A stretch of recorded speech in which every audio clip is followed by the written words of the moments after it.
Comes in and takes you for a spin. Oh la la la, c'est magnifique. Qu'est-ce qui chante là?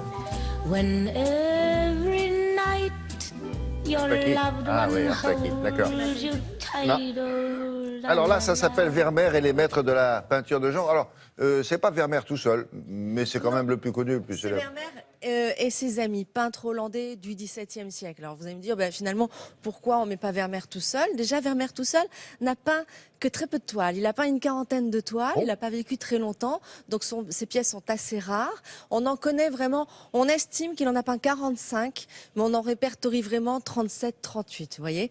Et en plus, il était intéressant de montrer ce que c'est que Vermeer par rapport aux autres, justement. Pourquoi on parle autant de Vermeer et qu'on ne parle pas des autres peintres hollandais de cette même époque? Parce que Vermeer, il a peut-être quelque chose en plus que les autres n'ont pas, peut-être une modernité, une manière de flouter ses tableaux. Vous savez, comme Léonard de Vinci le faisait, on appelait ça le sfumato en italien. C'est cette espèce de... comme s'il y avait un petit voile comme ça sur la toile. Il y avait un peu de brume derrière. Comme s'il y avait un petit peu de brume, mais ça donne une modernité que les autres n'ont pas. Alors, cette exposition, en plus, voulait montrer vraiment ce que c'est que la scène de genre. Alors, ils ont bien insisté là-dessus, la scène de genre à l'hollandaise. La scène de genre, ce sont des petites scènes du quotidien qui ne sont ni de la peinture religieuse, ni de la peinture mythologique. Ce ne sont pas des portraits non plus. Voilà, c'est une scène de genre, comme cette femme qui est en train de... En général, de des gens coudre. qui travaillent, des artisans ou des... Ah non, des gens Des de... artisans, non, mais ça peut être aussi des gens dans leur salon, Ah oui, en d'accord. train de lire, en train de jouer de la D'un musique. instrument, ouais, Donc ou de on est coudre. là. C'est extrêmement rare de voir Vermeer en France. La dernière fois qu'on l'a vu avec ses amis, C'était c'était au en début de Télématin. 1986. Et la dernière fois qu'on l'a vu tout seul en France, c'était en 1966. Et Dieu sait que Vermeer en France, on l'aime, parce que c'est la France qu'il a redécouvert, qu'il a remis à l'honneur au 19e siècle. Et qui pouvait faire ça? C'était Louvre. peut-être le musée du Louvre. Donc je vous propose tout de suite d'aller découvrir ce grand artiste.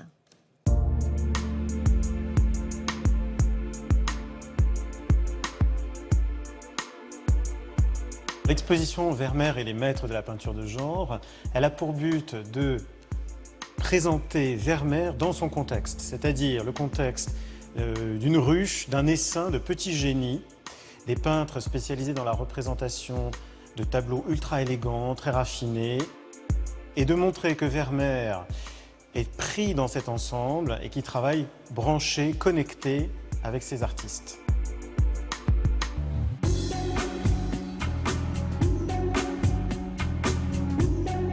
Pour étudier cette période, on n'a aucun document. En revanche, ce qu'on a, ce sont les œuvres. Ce qu'on voit, c'est qu'elles sont intimement liées les unes aux autres. Elles empruntent, selon une démarche typique du XVIIe siècle, les unes aux autres.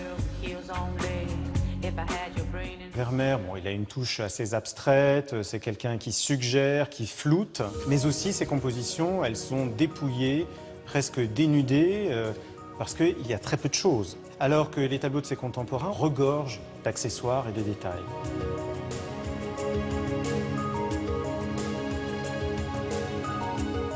L'erreur à ne pas commettre, c'est de penser que les tableaux de Vermeer ou des autres peintres sont le reflet de la réalité de la classe sociale dominante à l'époque. En fait, c'est une projection, une invention, c'est comme une pièce de théâtre.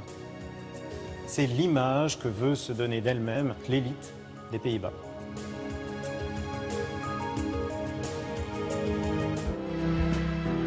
Vermeer, d'ailleurs s'inspirant largement des autres peintres de son époque, s'est plu à représenter des musiciens ou des musiciennes, des scènes de musique de chambre. Il y a énormément également de jeunes gens occupés à rédiger des lettres d'amour. Il y a aussi des savants comme l'astronome ou le géographe. Et puis la laitière, qui semble un peu comme un ovni dans cet ensemble parce que c'est une personne très humble. Ça répond à l'idée comment représenter une personne très humble, mais glorieusement. La lumière, c'est la grande affaire de Vermeer, et c'est ce par quoi il se distingue en grande partie de ses autres rivaux. Ça devient son sujet, elle a une coloration morale, une espèce de dignité qui est conférée par la lumière au personnage de Vermeer.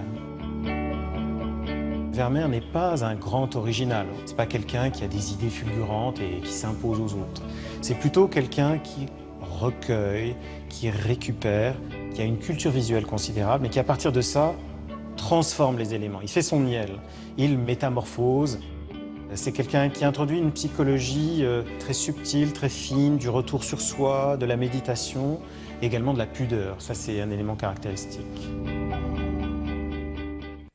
Voilà, c'est en ce moment au Louvre. Hein. C'est en ce moment, ça vient de commencer. Ce qui est toujours bien de voir, c'est qu'on voit vraiment qu'ils peignent sur le même thème tous. Et les tableaux sont mis, on voit le tableau de Vermeer, mais à côté, on voit tous ces contemporains qui finalement ont peint sur le même thème, parce qu'ils se sont tous influencés, copiés les uns les autres. Ils avaient à peu près le même style, à peu près.